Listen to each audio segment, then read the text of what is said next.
এক নারীর সর্বদাই তার স্বামীর সাথে ঝগড়া লেগে থাকে। তাই সে এই সমস্যা থেকে উত্তোলনের জন্য তার বান্ধবীর কাছে পরামর্শ চায়। বান্ধবী তাকে বলে যে তুমি একজন মেধাবী এবং অভিজ্ঞ লোকের কাছে তোমার সমস্যার কথা জানাও, সে তোমাকে সঠিক পরামর্শ দিতে পারবে। এই লক্ষ্যে ওই মহিলাটি একজন মেধাবী ব্যক্তির কাছে যায় এবং গিয়ে তার সমস্যার কথা বলে। তিনি বলেন যে আমার আর আমার স্বামীর মাঝে সর্বদাই ঝগড়াঝাটি লেগে থাকে। প্রতিদিন আমাদের মাঝে ঝগড়া বিবাদ হয়েই থাকে। কে জানে আমাদের মাঝে কি জাদু করা হয়েছে নাকি আমাদের মাঝে জিন আছে। আমরা ঘরে স্বস্তিতে বসতেই পারি না। সপরেও আমরা পরস্পর ঝগড়াঝাটি করে থাকি। কথায় কথায় আমার স্বামীর রাগ ওঠে। এতে আমিও উত্তেজিত হয়ে পড়ি এবং রাগারাগি করি। সব শুনে অভিজ্ঞ ব্যক্তিটি বলল, তোমার সমস্যার প্রতিকার তো অতি সহজ, তবে একটা শর্ত মানতে হবে। তা হলো তুমি সিংহের শরীরের পিছন দিক থেকে 3টি পশম নিয়ে আসবে।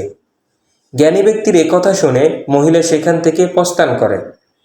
এবার সে চিন্তা করতে থাকে যে সে কিভাবে সিংহের শরীর থেকে পশম সংগ্রহ করবে, কারণ এটা তো সহজ বিষয় না। পরক্ষণে সে চিন্তা ভাবনা করে চিড়িয়াখানায় ভ্রমণ করে। সিংহ আছে তার খাঁচায় আবদ্ধ। মহিলাটি নিরাপদ দূরত্বে দাঁড়িয়ে সিংহকে দেখতে থাকে আর ভাবতে থাকে সে কিভাবে সিংহের শরীর থেকে পশম সংগ্রহ করবে। এভাবে কয়েকদিন কেটে যায়।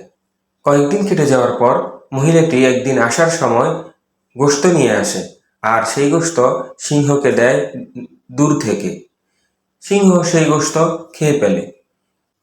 এভাবে মহিলাটি প্রতিদিন নির্দিষ্ট সময়ে দূর থেকে সিংহকে গোশত দিতে থাকে। সিংহ তার দেওয়া গোশত খেতে থাকে। এভাবে কয়েকদিন গোশত দেওয়ার ফলে তার ভয় কমে আসে। পরে সে সিংহকে আরো কাছ থেকে গোশত দিতে থাকে। সিংহকে কাছ থেকে গোশত দেওয়ার ফলে তার ভয় অনেকটাই কমে আসে। এভাবে কয়েকদিন যাওয়ার পর সে একদিন সিংহকে গোশত দিয়ে তার খাঁচার মধ্যে নিজের হাতকে প্রবিষ্ট করে দেয় এবং সিংহকে আদর করতে থাকে। সিংহ যখন তার প্রতি যথেষ্ট পরিমাণ আকৃষ্ট হয়ে পড়ে, তার আদরে মুগ্ধ হয়ে যায়, তখন সে সিংহের শরীরের পিছনের দিক থেকে 3টি পশম সংগ্রহ করে এবং সেগুলো নিয়ে যায় সেই জ্ঞানী ব্যক্তির কাছে।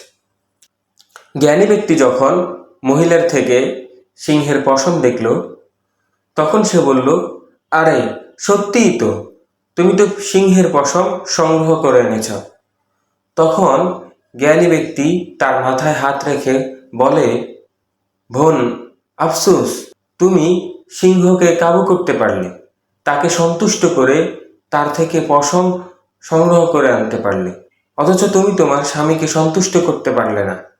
তুমি তাকে তোমার প্রতি আকৃষ্ট করতে পারলে না।